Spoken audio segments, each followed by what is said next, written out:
ప్రస్తుతం ఆంధ్రప్రదేశ్ రాష్ట్రంలో అమరావతి వర్సెస్ మావిగన్ యుద్ధం ఏమన్నా నడుస్తుందా అన్నట్టుగా ఉంది. రెండు పార్టీలు చేస్తున్న రాజకీయాలు చూస్తుంటే మొన్నటి వరకు జగన్మోహన్ రెడ్డి గారు అన్న మూడు రాజధానుల కాన్సెప్ట్, ఇప్పుడు చంద్రబాబు నాయుడు గారు చెబుతున్న మూడు కారిడార్స్ కాన్సెప్ట్ రెండు ఒకటేనా? వైసీపీ నేతలు అయితే రెండు ఒకటే అంటున్నారు. అయితే ఇందులో చంద్రబాబు నాయుడు గారు దీనికి సంబంధించి కొన్ని వివరాలు కూడా ఇచ్చే ప్రయత్నం చేస్తున్నారు. మరో పక్క జగన్ ఒక ఉన్మాదిగానో లేదంటే జగన్ ఒక నేరస్తుడుగానో ఒక వర్గం తెలుగుదేశం పార్టీకి సంబంధించిన నాయకులు కానీ మంత్రులు కానీ వాళ్ళు చేసే పని వాళ్ళు చేసుకెళ్ళిపోతున్నారు. అంటే దీనికి లింక్ ఏంటి అంటే మావిగన్ అంశం ప్రస్తావనకు రాకుండా దీనికి కౌంటర్లు ఇచ్చుకునే పనిలోనే వైసీపీ నిమగ్నం అవ్వాలా ఏంటి? అసలు ఈ మూడు కారిడార్లు ఏంటి, ఈ మూడు క్యాపిటల్ ఏంటి, అసలు ఏంటి? ఇదే అంశం మీద చర్చించే ప్రయత్నం చేద్దాం. సార్, మొన్న ఆయన చేసిన ప్రకటన తర్వాత ఈ మూడు కారిడార్లు అంటే అమరావతి రాజధానితో పాటు మిగిలిన ప్రాంతాలను కూడా ఎకనామిక్ కారిడార్లుగా మారుస్తాము అంటూ ఆయన చేసిన ప్రకటన. వీళ్ళు చెప్తున్నది ఏంటి? నిన్న వైసీపీ నాయకులు లేదు, మూడు రాజధానుల కాన్సెప్ట్ ఏదైతే ఉందో దాన్ని ఆయన కాపీ కొట్టి ముందుకెళ్తున్నారు తప్ప ఏమీ లేదు అనేది. రెండు ఒకటిగా చూడొచ్చా? ఇప్పుడు బాబు గారు చెప్పేశారని చెప్పి అర్జెంటుగా ఇక్కడేమి అమరావతి అమెరికా అయిపోదు, సింగపూర్ అయిపోదు. ఫస్ట్ బేసిక్ కాన్సెప్ట్ ఏంటంటే నగరపు ఇప్పుడు ఇదివరకు జయప్రకాష్ నారాయణ గారిది ఇప్పుడు ద్వంద్వ నాలుకలు అన్నటువంటిది వైసీపీ వాళ్ళే విమర్శిస్తున్నారు. ఎందుకని? ఇదివరకు ఒకే చోట మొత్తం కేంద్రీకృతమైంది. ఓ చోట సెక్రటేరియట్ కట్టండి, ఓ చోట హైకోర్టు కట్టండి, ఇంకో చోట ఇంకోటి కట్టండి, డీసెంట్రలైజ్ చేయండి, ఇండస్ట్రీస్ ఒక్క చోట కట్టండి, ఇట్లాగన్నది ఆనాడు అసెంబ్లీలో మాట్లాడినటువంటి జయప్రకాష్ నారాయణ గారు. ఆ తర్వాత ఇప్పుడు వచ్చేటప్పుడు ఆ తర్వాత అమరావతి మూడు రాజధానులు సమర్థించిన జేపీ గారు ఇప్పుడు రాజధాని మారుస్తానంటాడేంటి అంటున్నారు. రాజధాని మారుస్తానంటున్నాడు జగను. వాస్తవంగా రాజధాని అప్పుడు చెప్పింది అయితే మాత్రం మార్చడమే, మూడు రాజధానులు కాదు. ఆ రోజు నేను అప్పుడు మన డిబేట్లో కూడా చాలాసార్లు ప్రస్తావించాను. మూడు రాజధానులు ఏం కాదు, అది కోర్టు ఉన్నంత మాత్రాన న్యాయ రాజధాని అయిపోదు, లేకపోతే అసెంబ్లీ ఉన్నంత మాత్రాన శాసన రాజధాని అయిపోదు. రాజధాని అనేటటువంటి ఇట్ ఈజ్ హెడ్ క్వార్టర్. ఆటోమేటిక్గా ముఖ్యమంత్రి ఎక్కడ ఉంటే కార్యకలాపాలన్నీ అక్కడి నుంచి నడుస్తాయి కాబట్టి అదే అవుతుంది. జగన్ చెప్తున్నది అడ్మినిస్ట్రేటివ్ క్యాపిటల్ అన్నటువంటి పేరుతో ప్రభుత్వాన్ని రాజధాని మారుస్తున్నాడు, అమరావతి నుంచి తీసుకెళ్లి విశాఖపట్నానికి. నేను అప్పుడే ప్రస్తావించాను. ఇప్పుడు అదే ఒప్పుకుంటున్నారు కదా. మన జగన్ అదే ముక్క గది చెప్పుకొచ్చింది. అప్పుడు విశాఖ రాజధాని పెడదాం అనుకున్నాను అన్నటువంటిది అది పక్కన పెట్టండి. ఇప్పుడు వీళ్ళు చెప్పేటటువంటి అమరావతి, అతను ఎట్లయితే డబుల్ స్టాండర్డా, త్రీ స్టాండర్డ్సా, 4 స్టాండర్డ్సా అన్నటువంటి కాన్సెప్ట్ అయితే వీళ్ళు అంతే కదా చెప్తుంది. వీళ్ళు ముందు ఏం చెప్పారు? రాజధాని అన్నటువంటిది విజయవాడలో అన్నారు. విజయవాడ నుంచి విజయవాడ గుంటూరు మధ్య అన్నారు. తీరా చూస్తే ఆ విజయవాడ గుంటూరు మధ్య పోయి ఆ లోపలికి వెళ్ళింది నెంబర్ 2. నెంబర్ 3 వచ్చేటప్పటికి విజయవాడ గుంటూరు అమరావతి ఇదే 29 గ్రామాలు కలిపి అని చెప్పి ఇప్పుడు ఓన్లీ 29 గ్రామాలే పెడుతున్నారు. 29 గ్రామాల రాజధానిని ఇప్పుడు చట్టబద్ధత చేశారు, మిగతా రాజధానిని కాదు. ఇప్పుడు ఏది ఇప్పుడు ఈవెన్ అది కూడా రేపొద్దు ఇంకా ఇది ఇవ్వలేదు, దానికి కూడా జ్యూరిస్డిక్షన్ ఇది సిఆర్డిఏ పాయింట్నే అని చెప్తున్నారు చంద్రబాబు గారు పదే పదే. నేనే చెప్పాను ఆ రోజున మచిలీపట్నం అంటున్నారు. సిఆర్డిఏ వేరు, సిటీ వేరు. సిటీ అన్నటువంటిదే కదా గ్రోత్ ఇంజన్. ఇప్పుడు అది కనుక చెయ్యకపోతే అంటే విజయవాడ గుంటూరుని కలపకుండా ఎందుకుంటున్నారు? ఇప్పుడు సింపుల్ లాజిక్ ఏంటయ్యా అంటే వీళ్ళ మీదనే నమ్మకం లేదు. రేపు మళ్ళీ గెలిస్తే చేస్తారేమో వీళ్ళు విజయవాడ గుంటూరు. ఎందుకంటే రేపు మళ్ళీ ఓడిపోతామేమో మనం, అప్పుడు జగన్ వచ్చేస్తాడేమో, వచ్చేసి ఈ విజయవాడ గుంటూరుని గనక కలిపితే అందులోకి తీసుకెళ్లి పెట్టేస్తాడేమో.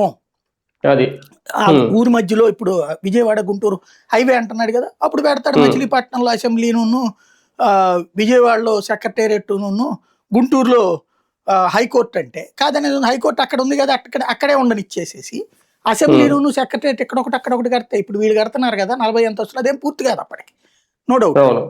అది పూర్తి కావట్లేదు కాబట్టి ప్లస్ అక్కడ మళ్ళీ ఈ లోపు పొరపాటున అదృష్టవశాత్తు ఏ వరదలు రాకపోతే ఏమన్నా పూర్తి సగం అన్నా పూర్తి చేయొచ్చు. ఏ వరదలు వచ్చినాయి అంటే కనుక మళ్ళీ మొదటి నుంచి బిగిన్ అయితే సాధ్యం కాదు. అప్పుడు అసెంబ్లీని తీసుకొచ్చి ఏ గుంటూరులోనే పెడతాడు, తీసుకెళ్ళి చిలకలూరుపేట బోర్డర్లో పెట్టాడు అనుకోండి, ప్రకాశం నుండి ఇది కలిపేసి వచ్చేస్తుంది, అది తీసుకొచ్చేస్తాడు అతను. అదేం పెద్ద ఖర్చు కూడా కాదు. 400 కోట్లతో అతిపెద్ద హెడ్ క్వార్టర్ని సృష్టించినోడు విశాఖపట్నంలో. ఇతనికి ఇది పెద్ద కష్టం కాదు, చేసేస్తాడు. అది చేసేస్తే కాదనడానికి లేదు రాజ్యాంగం ప్రకారం. ఎందుకని ఉమ్. బిల్డింగ్ కొత్తది కట్టుకుంటానంటే కాదనడానికి ఎక్కడ ఉంటుంది రాజ్యాంగం. అవును, ఎక్కడైనా కట్టుకోవచ్చు అది. ఇంకోటి అది అందులో ఉన్నది టెంపరీ అని మనం ముందే చెప్తుంది 100 సార్లు. అది అవును, కొత్త పర్మనెంట్ కడుతున్నామని కాదు. కూడా చెప్తుంది. అవును, అక్కడ కనుక ఈ లోపు ఏ వరదలు రాకుండా పూర్తయిపోతే ఓకే, ఈ అప్పుడు మళ్ళీ మూడేళ్లలో ఏ పూర్తవ్వాలి. హైకోర్టులోనే వేసి అడ్డుపడచ్చు. లేదు ఉమ్. అంటే కనుక అక్కడ పూర్తి కాలేదనుకోండి, అవును అక్కడ సాయిల్ టెస్ట్ రేపు పొద్దున్న చెప్తారు. ఇప్పుడు అక్కడ సాయిల్ టెస్ట్ ఇంత ముందు ఉన్నటువంటి వాళ్ళు కూడా చెప్పారు కదా, ఇవన్నీ ఉమ్. మంచిదా ఉమ్. చెడ్డదా అన్నట్టు. దాంట్లో ఉమ్. ఉన్నటువంటి లోపాలను పట్టుకొచ్చేసి ఇక్కడ నేను గుంటూరులో పెట్టుకుంటా అంటే కాదనేది ఎవరికి అక్కడ. అంటే ఆ అట్లాగా నాగార్జున యూనివర్సిటీ ఆ పక్కన ఎక్కడో 29 కట్టేది గ్రామాలు పక్కకి వెళ్ళిపోతాయి అనే భయం ఉంది ఇక్కడ వీళ్ళకి. అదే. అందుకని వీళ్ళు నగరం చేర్చట్లేదు. నా నా ఉద్దేశం అయితే నేను అదే అనుకోవడం అదే. ఉమ్. 29 గ్రామాలతోనే రాజధాని. చంద్రబాబు గారికి కూడా విజయవాడ గుంటూరు కలపాలనే ఉంది. ఉమ్. ఆయన నోటితోనే అన్నారు కదా ఇది లేకపోతే పంచాయతీ అయిపోతుందని. కానీ ఉమ్. జగన్ భయంతో అక్కడ ఆపుతున్నారు. సార్ 29 ఒకటి గ్రామాలకి చిన్న పరిమితం డౌట్, అవుతుంది. సార్ చిన్న డౌట్. ఇప్పుడు చట్టబద్ధత చేశారు కదా అమరావతి అని, రాజ్యాంగబద్ధంగా ఎవరు కదపలేరు అది ఇది అంటున్నారు కదా. ఒకవేళ నిజంగా జగన్ అలా చేస్తే అంటే బిల్డింగ్ ఇక్కడే ఉండాలి, ఈ 29 గ్రామాల మధ్య కట్టాలి అనే కాజ్ ఏం లేదా? అందులో ఎక్కడైనా కట్టుకోవచ్చా? ఇప్పుడు మనకి పార్లమెంట్ బిల్డింగ్ ఉందండి, వందల ఉమ్. సంవత్సరాల చరిత్ర ఉంది దానికి. ఉమ్. మొన్న కొత్తది సెంట్రల్ విస్టా కట్టారు కదా, ఉమ్. ఇది ప్రధానమంత్రి కార్యాలయం దగ్గర నుండి మంత్రుల కార్యాలయాల దగ్గర నుండి రాష్ట్రపతి కార్యాలయంతో సహా మార్చి పడేశారు. ఉమ్. ఇక్కడ ఉన్నాయిగా అయ్యి, దాని మీద ఉమ్. కేసులు వేశారు కొంతమంది కోర్టులో. ఓకే. వేస్తే కోర్టు ఉమ్. అదే అంది, ప్రభుత్వ నిర్ణయం అది, విధాన నిర్ణయం, మీరెవరు అడగడానికి, జోక్యం చేసుకోవడానికి మేమెవరు మంది అది భవనాలకు ఉహు. సంబంధించి. ఉమ్. అట్లాగే హైదరాబాదులో అసెంబ్లీ అక్కడే ఉంది కదా, అవును. మనకి 10 ఏళ్ళు ఉంది కదా, మరి ఇక్కడ ఉమ్. పెట్టేసుకున్నాం కదా, మనం కట్టేసుకున్నాం కదా. అవును. ఏమయ్యా మీరు అది కూడా తాత్కాలికంగానే కట్టాం. అదే అవును. ఏమయ్యా మీరు ఉమ్. పర్మనెంట్ కట్టుకోవాలి కదా భయ్యా, అక్కడ హైదరాబాద్ లో ఉండగా మీరు ఇక్కడ పర్మనెంట్ కాకుండా టెంపరీగానే అందా కోర్టు. ఉమ్. ఎక్కడెందుకు హైకోర్టు భవనమే టెంపరీ అని చెప్పాం కదా ఇక్కడ. మరి అవును. పర్మనెంట్ గా అవును. అక్కడ ఉన్న బిల్డింగ్ వదిలేసేసి ఇక్కడ ఎందుకు రావాలని అనలేదు కదా కోర్టు. ఉమ్. కాబట్టి ఆటిట్లలో కోర్టులు జోక్యం ఉండదు, ఓకే. బిల్డింగ్ వేరే కట్టుకుంటే. రాజధానిని మార్చాలంటే గనక మళ్ళీ ప్రొసీజర్ ఇతని వల్ల కూడా కాదు ఇక జీవితంలో. ఉమ్. ఎప్పుడు కుదురుద్దంటే బీజేపీ కనుక చంద్రబాబు బీజేపీ విభేదించుకుని చంద్రబాబు నాయుడిని పక్కన పెట్టి జగన్మోహన్ రెడ్డి గనక బీజేపీతో కలిసి పొత్తు పెట్టుకుంటే, వితౌట్ పొత్తు కుదరదు మళ్ళీ, పొత్తు ఉమ్. పెట్టుకుని ఇక భవిష్యత్తులో తెలుగుదేశాన్ని తొక్కాలనుకున్నప్పుడు అప్పుడు బీజేపీ సపోర్ట్ చేస్తే వర్కౌట్ అవుతుంది, ఉహు. లేకపోతే ఉమ్. వర్కౌట్ కాదు. బీజేపీ అమరావతి ఆ 29 గ్రామాలకే కమిట్మెంట్ అనే పాయింట్ తో ఉందంటే గనక ఉమ్. సాధ్యం కాదు ఈ కూటమిగా ఉన్నప్పుడు. నెంబర్ 2, ఉమ్. కాంగ్రెస్ ఉమ్. పార్టీ కూడా షర్మిల పిసిసి చీఫ్ గా ఉంది, ఆవిడ ఉన్నంత వరకు కూడా అమరావతి 29 గ్రామాలకే కావాలని కోరుకుంటుంది. ఉమ్. జాతీయ స్థాయిలో ఆ పార్టీలకు లేనప్పుడు, సమస్య ఉన్నప్పుడు అక్కడ కదా చేయాల్సింది. ఇప్పుడు మళ్ళీ చట్టంలో మార్పు ఏది, రాజధాని అవును. మార్చాలంటే, ఉమ్. బిల్డింగ్ ఉమ్. మార్చుకోవాలంటే ఎవడ పర్మిషన్ అక్కర్లేదు, కలిపితే ఓకే. ఓకే. ఉమ్. బిల్డింగ్లు మార్చుకోవాలంటే ఉమ్. అక్కడ చుట్టూతోనే గేమ్ నడుస్తుంది. అందుకనినే వీళ్ళకి ఏంటంటే ఇప్పుడు కావాలని చెప్పేసి జగన్ని, ఇప్పుడు మీరు అన్నట్టు ఇందాక ఈ వీళ్ళందరూ కూడా మావిగన్ అనే పాయింట్ ని మొదట్లో జోక్ అయినా క్రమంగా ఉమ్. జనంలో ఒక ఉమ్. చర్చకు వచ్చింది. ఎందుకు వచ్చింది? వీళ్ళు 29 గ్రామాలకు పరిమితం చేయడం వల్ల. అది. జనం ఉమ్. అయితే 29 గ్రామాల రాజధాని హైదరాబాద్, చెన్నై, బెంగళూరుతో పోటీ పడుతుందని ఏ పిచ్చోడు నమ్మట్ల. పిచ్చోడు కూడా నమ్మడు. ఉమ్. 29 అంటే గ్రామాలు వాటితో ఎట్లా ఉమ్. పోటీ పడుతుంది? ఉమ్. డెవలప్మెంట్ ఉంటది అనుకుంటారు, కానీ వాటితో ఉమ్. పోటీ అని అనుకోరు కదా. అవును. కాబట్టి ఆ ఇష్యూ నుంచి డైవర్ట్ కావాలంటే జగన్ అనేటటువంటి వాడు మళ్ళీ అధికారంలోకి రాకూడదు. ఉమ్. కాబట్టి జగన్ విలను, అతను పట్టాల రవిని అతనే చంపేయించాడు, వివేకానంద రెడ్డి అతనే చంపేయించాడు, వాళ్ళ నాన్న కూడా ఆయన అదే. చంపించేశాడు. ఉమ్. వంగవీటి రంగాన్ని చంపేసినటువంటి దేవినేని వాళ్ళ అబ్బాయిని తీసుకొచ్చి పెట్టుకున్నాడు. దేవినేని ఎవరు అప్పుడు తెలుగుదేశం, మర్చిపోయినట్టున్నారు వీళ్ళు. దేవినేని ఉమ్. అవినాష్ అంతకుముందు తెలుగుదేశం తరపున యువజన అధ్యక్షుడు కూడా చేశాడు. అప్పుడు మరి ఉమ్. గుర్తుకు రాలేదనుకుంటా వంగవీటి రంగా మర్డర్ కేసులో నిందితుడు కొడుకుని. ఇవాళ రామానాయుడు వ్యాఖ్యలు చూస్తుంటే అంటే దాన్ని జగన్ బట్టి ఒక నేరస్తుడిగా చూపించేస్తే అంటే ఈ జగన్ మామూలుగా ని అనే అంశం పక్కకి వెళ్ళిపోద్దా? సైకోగా చూపించే ప్రయత్నమేమో తెలుగుదేశం అనుకూల మేధావి, అలాగే అనుకూల మీడియా, ఉమ్. అనుకూల డిజిటల్ ప్లాట్ఫారాలు చేస్తుంటారు సైకో అనేటటువంటిది. ఉమ్. నేరస్తుడు అనేటటువంటి పదాన్ని చంద్రబాబు నాయుడు, పవన్ కళ్యాణ్, కొంతమంది తెలుగు బీజేపీ నాయకులు కలిసి చేస్తుంటారు. ఈ ఉమ్. రెండిటి కారణంగా జగన్ వద్దు. అదే ఉమ్. సందర్భంలో 29 గ్రామాల రాజధానితో సరిపెట్టుకోండి, ఉమ్. సిఆర్డిఏలో ఉన్నది కాబట్టి సర్దుకోండి. ఉమ్. ఇది ప్రస్తుతం ఫార్ములా. మనకి. సార్ నిజంగా అమరావతిలో మన బాబు గారు చెప్పినట్టు ఈ ట్రిపుల్ ఈ ఫార్ములా ఎథికల్ అలాగే ఎకనామిక్ ఎంపవర్మెంట్ ఈ 3 పదాల ఆధారంగానే ఇక్కడ నుంచి కార్యక్రమాలు ఉంటాయి, ప్రజల్లోకి వాటినే మీరు తీసుకెళ్ళండి, ప్రజలకు అవగాహన కల్పించండి అంటూ టీడీపీ శ్రేణులకి వీళ్ళందరికీ పిలుపునివ్వడం. అంటే ఏంటి ఈ ట్రిపుల్ ఈ కాన్సెప్ట్? అంటే ప్రజల కోసమేనా, లేదంటే డెవలప్మెంట్ పారిశ్రామికవేత్తల రాక కోసమా, ఎలా చూడాలి? అంటే ఆయన మాటలు, ఆయన చాలా మేధావి. ఆయన చెప్పేది ఆయనకు ఒక్కడికి అర్థమవుతుంది. అదే సమస్య బాబు గారి మాటలు. దాన్ని వేరే వేరేగా అర్థం చేసుకుని వీళ్ళు వేరే వేరేగా తీసుకెళ్ళిపోతుంటారు. అందుకని కాదు కాదు ఇదిగో అని ఎక్స్ప్లెయిన్ చేస్తుంటారు ఆయన. బేసిక్గా ఇప్పుడు హైదరాబాద్లో ఎథిక్స్ ఏమన్నా ఏమైంది? హైదరాబాద్లో ఎకనామిక్స్ ఏమైంది? అంటే ఎంపవర్మెంట్ అనేది హైదరాబాద్లో ఎంపవర్మెంట్ లేదా? హైదరాబాద్ లో ఉంది, దాన్ని మనం అమరావతికి ఎలా కంపేర్ నేను చేయాలి? అంటోంది అదే. అవి ఉండగా ఇప్పుడు నీ దగ్గర ఇప్పుడున్న పరిస్థితుల్లో. ఆల్టర్నేటివ్ అనేది నువ్వు చూడాలి కదా. నీ ఆల్టర్నేటివ్ ఏంటి అమరావతి? ఇప్పుడు ప్రపంచంలోనే Y2K ప్రాబ్లం వచ్చిన సందర్భంలో మనకి ఇక్కడ కంప్యూటర్ ఎక్స్పర్ట్లు ఉండటం వల్ల మన వాళ్ళకి ప్రపంచం అంతా సాఫ్ట్వేర్ ఉద్యోగాలు వచ్చినాయి. Y2K ప్రాబ్లం అప్పుడు. దెన్ అది నెంబర్ 1 మనకి ఒక విప్లవం, అదొక కిక్ అన్నమాట. ఆ టైం మనం అదృష్టవశాత్తు సాధించాం. రెండవది ఏంటి అంటే ఇక్కడే అక్కడ వాళ్ళకి జీతాలు ఇవ్వడం బోల్డ్ అంత ఖర్చు అవుతుందని తక్కువ ఖర్చుతో ఎక్కడ పెడితే బెటర్ అన్నటువంటిది అమెరికా వాళ్ళు చెక్ చేసుకున్నారు. ఎందుకంటే ఇక్కడ ఉన్న అక్కడికి తీసుకెళ్ళి పెడితే $10,000 ఇస్తే నెలకు వచ్చేటప్పటికి వాళ్ళకి లక్షలు అవుతున్నాయి దాంతో. అదే ఇక్కడ $1,000 అక్కడ వచ్చేటట్టు ఉన్నాడు వాళ్ళకి.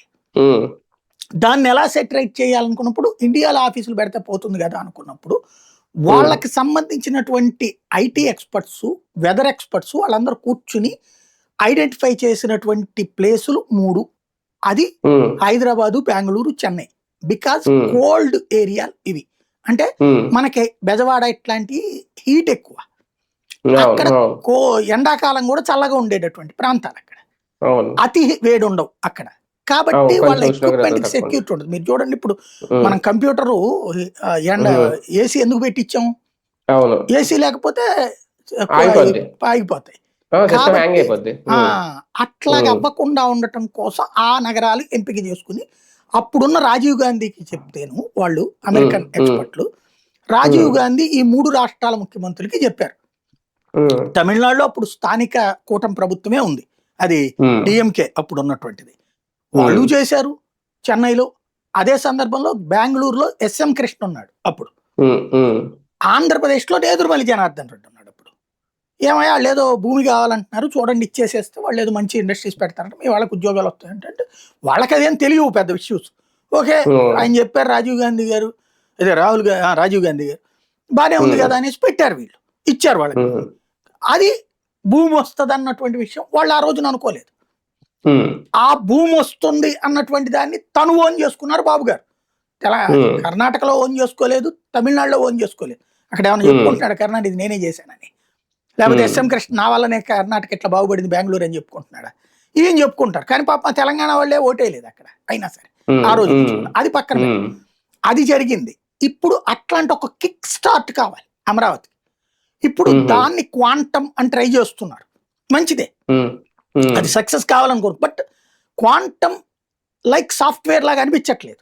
అంటే దాని మీద ఎగబడి చదువుతున్న పిల్లలు ఎంతమంది ఉన్నారు, ఇప్పుడు అలవాటు చేస్తున్నారు ఆయన. కానీ భవిష్యత్తు అంతా అదే అంటున్నారు. ఇప్పుడు ఆర్టిఫిషియల్ ఇంటెలిజెన్స్ భవిష్యత్ అదే, క్వాంటము భవిష్యత్ అదే. ఏది భవిష్యత్ అంటే మనం ఏది చెప్తే ఇప్పుడు కార్పొరేట్ కాలేజీలో చెప్తారు చూడండి, 1 1 1 2 2 2 వాడు చెప్తే అది ప్రచారంలోకి తీసుకొస్తారు అంతే. భవిష్యత్తు ఏది అన్నది ప్రపంచమే ఇప్పుడు డిసైడ్ చేసుకోలేకపోతుంది. క్వాంటమ్ దేనికి వాడతారు? కంప్యూటర్లకి సంబంధించినటువంటి ఒక హై ఫ్రీక్వెన్సీ మాడ్యూల్. అది కంపెనీకి అవసరం, వ్యక్తికి కాదు. సాఫ్ట్వేర్ వ్యక్తికి అవసరం. ఈ సాఫ్ట్వేర్ ప్రపంచమే ఇప్పుడు ఏఐతో కొట్టుకుపోతుంది. అది కనుక ఏఐ హబ్ కనుక మనం సక్సెస్ అనుకుంటే అవ్వచ్చు. బట్ ఇప్పుడు ప్రస్తుతం నడుస్తున్న ట్రెండ్ వరల్డ్ అంతా ఇదివరకు ప్రపంచం కుగ్రామంగా మారింది కాస్త ఇప్పుడు ప్రపంచంలో ఏ దేశానికి ఆ దేశమే కుగ్రామంగా మారబోతుంది ఈ అన్నిటి పరిణామాల నేపథ్యంలో. ఇలాంటి సందర్భంలో manufacturing sector is king of marketing కాబోతుంది. మార్కెటింగ్ సెక్టార్ ఇది మ్యానుఫ్యాక్చరింగ్ సెక్టార్, మెయిన్లీ. ఉమ్, ఉమ్, మ్యానుఫ్యాక్చరింగ్ అది గుజరాత్ సక్సెస్ లో సూత్రం. అక్కడ ఏమైనా సాఫ్ట్వేర్ ఉందా? లేదు కదా. మహారాష్ట్రలో ముంబైలో సాఫ్ట్వేర్ ఇంపాక్ట్ కంటే కూడా బిజినెస్ ఇంపాక్ట్ ఎక్కువ అక్కడ. ఉమ్, వాస్తవంగా సరిగ్గా చెప్పాలంటే బాబు గారు తెలివిగా ప్లాన్ చేస్తే ఇదివరకు విజయవాడ, గుంటూరు ఈ ప్రాంతాలు highest richest business men hub ఇవి రెండు. ఉమ్, వ్యాపార హబ్. ఉమ్, షాపులు ప్రతి హోల్సేల్ షాప్ ఇక్కడే ఉండే. ఎందుకంటే Hmm. జంక్షన్ పాయింట్ ఇక్కడ. ఉమ్, అటు కర్ణాటకకి, తమిళనాడుకి, కేరళకి, ఒరిస్సాకి, ఇటు హైదరాబాద్కి, ఛత్తీస్గఢ్కి సప్లైలు ఎక్కడికైనా సరే సరుకు సప్లై చేయగలిగినటువంటి జంక్షన్ పాయింట్. రైల్వే స్టేషన్ ఉమ్, ఉండటం, ఉమ్, బస్సు సెంటర్లు అన్ని వైపులకి మనకి హైవేలు ఉండటం మూలంగా. ఉమ్, అందుకని ప్రతి సంస్థకి సంబంధించినటువంటి ఇవన్నీ కూడా ఇక్కడికే వచ్చేవాళ్ళు, ఇక్కడే పెట్టేవాళ్ళు. ఏది డిస్ట్రిబ్యూషన్ సెంటర్లన్నీ కూడా. తర్వాత చంద్రబాబు గారు ఏం చేశారంటే తను సీఎం అయ్యాక వీళ్ళందరినీ తీసుకుపోయి హైదరాబాద్లో పెట్టేశారు. ఇప్పుడు విజయవాడ నేను జర్నలిస్ట్గా కవర్ చేసేది ఒక ఎత్తు, నేను స్టూడెంట్గా ఉన్నది ఒక ఎత్తు, ఆ వ్యాపారాలు చూసింది ఒక ఎత్తు. 179 హోల్సేల్ వ్యాపారాల సెంటర్ విజయవాడ. మందులు, స్టీల్ సామాన్లు, అల్యూమినియం సామాన్లు, ఇట్లాగా అసలు పచారీ వెరైటీస్, బట్టలు, వస్త్రలత అట్లాగే కదా సక్సెస్ఫుల్. ఆటో నగర్ అట్లాగే కదా సక్సెస్ఫుల్. ఏసియాలోనే నెంబర్ 1 ఉండేది అది. వీటన్నిటిని చంద్రబాబు గారు హైదరాబాద్ డెవలప్ చేసే క్రమంలో అటు పట్టుకుపోయారు. అక్కడ వెల్ సెటిల్ అయిపోయారు. ఇప్పుడు వాళ్ళ పిల్లలతో సహా ఆ తెలంగాణ పౌరులు అయిపోయారు. వాళ్ళలో ఎక్కువ మంది తెలుగుదేశం అభిమానులు కూడా ఉన్నారు. ఫస్ట్ మనం సాధించాలంటే ఇక్కడ అమరావతికి ప్రపంచవ్యాప్తంగా తెలుగుదేశాన్ని ప్రేమించే కోటీశ్వరులైన వ్యాపార పారిశ్రామికవేత్తలు ఇక్కడికి రావాలి. ఫస్ట్ వాళ్ళు వచ్చి పెట్టుబడి పెడతంటే మిగతా వాడు పెడతాడు. దానికంటే ముందు తెలుగుదేశం పార్టీకి సంబంధించిన చంద్రబాబు గారు తన హెరిటేజ్ హెడ్ క్వార్టర్ అమరావతిలో పెట్టాలా, అట్లాగే ఆయనకి సంబంధించినటువంటి అనుబంధ బిజినెస్లు ఉన్నాయి కదా, ఆ రామోజీరావు గారికి సంబంధించినటువంటి సంస్థలు అవి ఉన్నాయి కదా, వాటి హెడ్ క్వార్టర్ కూడా అమరావతిలో పెట్టమనండి. అలాగే టీడీపీ ఎమ్మెల్యేలు, ఎంపీలు చాలా మంది అపరకోటీశ్వర్లు ఉన్నారు కదా, వ్యాపారాలు. వాళ్ళు కర్ణాటకలో చేస్తున్నారు, లేకపోతే హైదరాబాద్, తెలంగాణలో చేస్తున్నారు, తమిళనాడులో చేస్తున్నారు. వాళ్ళందరినీ కూర్చోబెట్టి వాళ్ళ హెడ్ క్వార్టర్లు అమరావతిలో పెట్టించండి. దెన్ నమ్మకం స్టార్ట్ అవుతుంది. వ్యాపార హెడ్ క్వార్టర్లే పెడతా ఉంటే నువ్వు మ్యానుఫ్యాక్చరింగ్ అక్కడే చేసుకో కావాలంటే. హెడ్ క్వార్టర్లు ఇక్కడ పెడుతున్నప్పుడు ఒక క్లారిటీ వస్తుంది, అరే మన వాళ్ళనే చేస్తున్నారు. ఇప్పుడు మన సమస్య ఏంటంటే వైసీపీకి సంబంధించిన ఎమ్మెల్యేలు, ఎంపీలు జగన్ ఉన్నప్పుడు ఏం తెచ్చి ఇక్కడ పెట్టుబడులు పెట్టలా. పోనీ 3 రాజధానుల ఏరియాలోనూ పెట్టలా, అసలు ఆంధ్రాలోనూ పెట్టట్లేదు. మనకి 2 ప్రాంతీయ పార్టీలకు సంబంధించిన నాయకులే కాదు, ఆంధ్రాలో ఉన్న రాజకీయ నాయకుల్లో 100కి 85-90 మంది నిరంతర వ్యాపారాలు చేసే వాళ్ళంతా తమ ఎన్ని తీసుకెళ్లి పక్క రాష్ట్రాల్లోనే పెడుతున్నారు. ఎందుకంటే ఈ రాష్ట్రంలో ఎవడు అధికారంలో ఉంటే వాడు రెండో వాడిని నాశనం చేస్తాడన్న భయంతో. గతంలో లేదు ఇంత దారుణ భయం, ఇప్పుడు బాగా పెరిగింది. గతంలో ఆ భయం ఉంటే హైదరాబాద్లో పెట్టేవాళ్ళు కాదు కదా. ఇప్పుడు మాత్రం ఏ ఒక్కళ్ళకి ఇక్కడ నమ్మకం లేదు, ఒకళ్ళ మీద ఒకళ్ళకి నమ్మకం లేదు, ఒకళ్ళనొకళ్ళు నాశనం చేసుకోవాలని చూస్తున్నారు. కాబట్టి ఆ ప్రతీకార రాజకీయాలు ఉండవు అని చెప్పి చంద్రబాబు గారు ఫస్ట్ తన వాళ్ళతో పాటు వైసీపీ వాళ్ళతో కూడా కూర్చోబెట్టి, ముందు వీళ్ళిద్దరు ఏదో పాము ముంగిసల్లా కొట్టుకోకూడదు, చంద్రబాబును జగను మనుషుల్లా ప్రవర్తించాలి. నేను చంద్రబాబు నాయుడు సీఎంగా ఉన్నప్పుడు చూశాను, రాజశేఖర రెడ్డి సీఎంగా ఉన్నప్పుడు చూశాను, రోసయ్యను చూశాను, కిరణ్ కుమార్ రెడ్డి చూశాను. ప్రతిపక్ష నాయకులతో షేక్ హ్యాండ్లు ఇచ్చుకున్నారు, మాట్లాడుకున్నారు, సరదాగా ఉండేవాళ్ళు. ఇప్పుడే కదా ఈ దరిద్రం. రాష్ట్ర విభజన తర్వాత చంద్రబాబును చూస్తే అణువణువున రగిలిపోయేటటువంటి జగన్మోహన్ రెడ్డిని చూస్తే అణువణువున రగిలిపోయే చంద్రబాబు నాయుడు. ఇది మంచిది కాదు. చివరికి ప్రత్యామ్నాయ రాజకీయం అన్నటువంటి పవన్ కళ్యాణ్ చంద్రబాబు కంటే విపరీతంగా రెచ్చిపోతాడు, జగన్ ఫేస్ చూస్తే తట్టుకోలేడు. ఇది పెద్ద ప్రమాదకరం. దానివల్ల ఏమవుతుందంటే ఇక్కడ కాన్ఫిడెన్స్ రాదు ఇండస్ట్రియలిస్టులకి. వీళ్ళ ఇక్కడున్న రాజకీయ నాయకులు సవ్యంగా ఉంటే ఎవడైనా వస్తాడు, ఎవడైనా వస్తాడు. ముందు మీరు రావాలి, మీ వ్యాపారాలు ఇక్కడ పెట్టాలి. ఇప్పుడు వైసీపీ వాళ్ళకి సంబంధించిన ఇండస్ట్రీస్ వాళ్ళని వేధిస్తున్నారు, వైసీపీకి సంబంధించినటువంటి వాళ్ళ పేరు ఏమంటారు మైనింగ్ వాళ్ళని వేధిస్తున్నారు. మొన్నటిదాకా తెలుగుదేశం వాళ్ళు వీళ్ళు వేధించారు. అప్పుడు ఇక్కడ ఎందుకు చేస్తారు వ్యాపారాలు? సార్ అందుకేనా అంటే వ్యాపారులు కానీ పారిశ్రామికవేత్తలు కానీ రావడానికైనా ఈ ఫార్ములా అమరావతిని రాజధానిగా ఉంచుతూ మిగిలిన ప్రాంతాలని ఎకనామిక్ కారిడార్లుగా మారుస్తాను అంటున్నారు చంద్రబాబు. అంటే అక్కడ ఎకనామిక్ పరంగా వాటిని డెవలప్ చేస్తే ఆటోమేటిక్ గా అమరావతి 29 గ్రామాల రాజధాని డెవలప్ అవుతుంది. ఆ మాట నమ్మేవాళ్ళు ఎవరండి? బేసిక్ గా ఎకనామిక్ కారిడారు హైదరాబాద్ లో ఉన్నప్పుడు చెప్పలేదేంటి? విశాఖ ఎకనామిక్ కారిడార్, తిరుపతి నేను చేస్తాను, అవి ఆల్రెడీ కారిడార్లే. విశాఖ ఆల్రెడీ ఎకనామిక్ కారిడారే. వైజాగ్ అనేది ఆంధ్రాలో ఎకనామిక్ కారిడార్ చంద్రబాబు చేసాడే ఏంది? ఏనాడో జరిగింది కదా. ఆయన హైదరాబాద్ మీద కూర్చున్న రోజునే విశాఖపట్నం డెవలప్మెంట్ జరిగిపోయింది ఆంధ్రాలో. అదృష్టవశాత్తు తిరుపతి డెవలప్మెంట్ చంద్రబాబు నాయుడు ప్రారంభించలేదు. చంద్రబాబు నాయుడు ప్రారంభిస్తానన్నారు, వదిలేశాడు. రాజశేఖర రెడ్డి వచ్చాక అక్కడ భారీగా పెరిగింది. ఎందుకని? రాజశేఖర రెడ్డిని చూసి కర్ణాటకను తమిళనాడులో వీళ్ళకున్న నెట్వర్క్ బ్యాచీలు వచ్చి అక్కడ ఇండస్ట్రీస్ పెట్టుకున్నారు కాబట్టి, మ్యానుఫ్యాక్చరింగ్ సెక్టర్ పెట్టారు కాబట్టి దాన్ని చంద్రబాబు తర్వాత బాగా ప్రమోట్ చేశారు. ఏది సెల్ ఫోన్ కంపెనీలు తీసుకురావడం కానీ వీటిట్లో. అట్లాగా ఎక్కడికక్కడ గ్రోతే. కాకపోతే వెరీ సింపుల్, నేను ఇప్పటికీ ఎప్పటికీ చెప్తున్నా, ఏ ప్రాంతానికి ఆ ప్రాంతం అభివృద్ధి రొటీన్ అబ్బా, ఎవడు కాదు అన్నాడు. ఇప్పుడు శ్రీకాకుళంలో ఇండస్ట్రీస్ లేవా? విజయవాడలో ఇండస్ట్రీస్ లేవా? గుంటూరులో ఇండస్ట్రీస్ లేవా? మిర్చిపొడి దగ్గర నుంచి అన్ని ఇండస్ట్రీస్ ఉన్నాయి కదా ఇక్కడ. కానీ వాటి దగ్గరికి వెళ్ళి సెటిల్ అవుతున్నామా మనం? భావితరాల అభివృద్ధి అంటే అర్థం ఏంటండి? మన బిడ్డలు ఇక్కడ బ్రతకాలి అని కోరుకోవడం. అది నగరపు సృష్టి, మహానగరపు సృష్టి. అక్కడెక్కడ ఆంధ్రాలో మిస్ అవుతున్నారు. ఈ ఆంధ్రాలో ఉన్న ప్రజలు హైదరాబాదు, బెంగళూరు, చెన్నైలలో సెటిల్ అవ్వాలనుకుంటున్నారండి. నెంబర్ 1. లేదా విదేశాల్లో సెటిల్ అవుతారు, లేదా ఏ ముంబాయో అట్లాగే సెటిల్ అవుదాం అనుకుంటున్నారు కదా. మన బిడ్డల్ని పెళ్లి ఎక్కడ ఇద్దాం అనుకుంటున్నాం? ఆడపిల్లనైతే ఆ నగరాల్లో పనిచేసే అబ్బాయికి ఇద్దాం అనుకుంటున్నాం. మన పిల్లలకు ఉద్యోగం ఎక్కడొస్తే గ్రేట్ అంటున్నాం, అక్కడొస్తే గ్రేట్ అంటున్నాం. ఇంతే కదా. ప్రైవేట్ ఉద్యోగం అంటే అక్కడే చెయ్యాలి, గవర్నమెంట్ ఉద్యోగం ఎక్కడ వస్తే ఓకే. కాబట్టి ఇప్పుడు ఇలాంటి వాళ్ళకి ఆంధ్రాలో నువ్వు చూపించగలిగేది ఏంది? మా బిడ్డ తిరుపతిలో ఉద్యోగం వస్తే చాలమ్మా, తిరుపతిలో సోన్స్ సెల్ కంపెనీలోనంట అంటే ఉందా? లేదు. కొంత ఆ ఛాయిస్ ఉంది విశాఖపట్నానికి. విశాఖపట్నంలో అయితే కొంచెం ఓకే, మా అబ్బాయి విశాఖపట్నం, మా అమ్మాయి విశాఖపట్నం ఇచ్చాం. ఇది కొంత అంటే ప్రౌడిష్నెస్ ఫీలింగ్ అది. ఇది అమరావతికి రావాలంటే 29 గ్రామాల్లో వర్కౌట్ కాదు. అది గ్రహించాలి వీళ్ళు. విజయవాడ, గుంటూరు కలిపితేనే. రేపు జగన్ వచ్చి మచిలీపట్నం కూడా కలుపుతాడేమో. పోనీ మావిగాని తీసేసి అమరావతి అని పేరు పెట్టి. పేర్లు మారుతున్నా కానీ ఇద్దరు ఒకే దారిలో వెళ్తున్నారా సార్? ఫైనల్ లేదు కదా, ఎటో దటే ఉంది.